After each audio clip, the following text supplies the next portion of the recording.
प्रबंध काव्य ऐसी साहित्यिक रचना है जिसमें सभी पद्य एक कथा, विचार या भाव के माध्यम से एक दूसरे से बद्ध रहते हैं। उसमें आरंभ से अंत तक एक ही मूल भाव बना रहता है।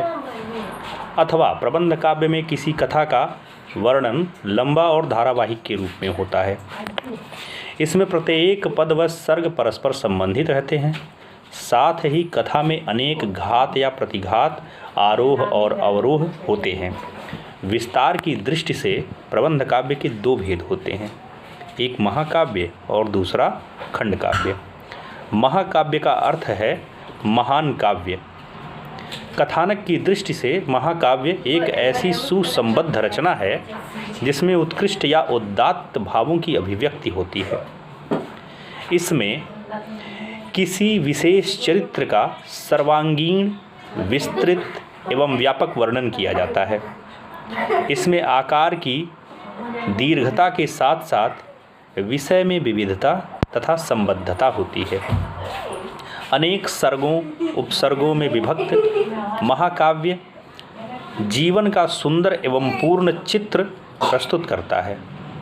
महाकाव्य में कथानक का विकास इस प्रकार होता है कि उसमें मनुष्य जीवन और सृष्टि के विभिन्न पक्षों के सुंदर वर्णन बीच बीच में जुड़ते चले जाते हैं। ऋतुएं, सागर, नदी आदि प्राकृतिक दृश्यों का वर्णन भी महाकाव्य में आवश्यक माना गया है। महाकाव्य में सभी रसों की अभिव्यक्ति होती है, पर श्रृंगार एवं वीर रस आदि किसी एक रस की प्रधानता हो तो अच्छा रहता है। इसी प्रकार इसमें चारों पुरुषार्थ, धर्म, अर्थ, काम, मोक्ष का भी वर्णन रहता है और उनमें से कोई एक पुरुषार्थ प्रधान हो सकता है। चंदवरदाई का पृथ्वीराज रासो, जायसी का पद्मावत, गोस्वामी तुलसीदास का रामचरितमानस, अयोध्या सिंह उपाध्याय हरिऔध का प्रियप्रवास, मैथिली शरण गुप्त का साकेत, जयशंकर प्रसाद की कामायनी, रामधारी सिंह दिनकर का कुरुक्षेत्र आदि महाकाव्यों की श्रेणी में ही आते हैं।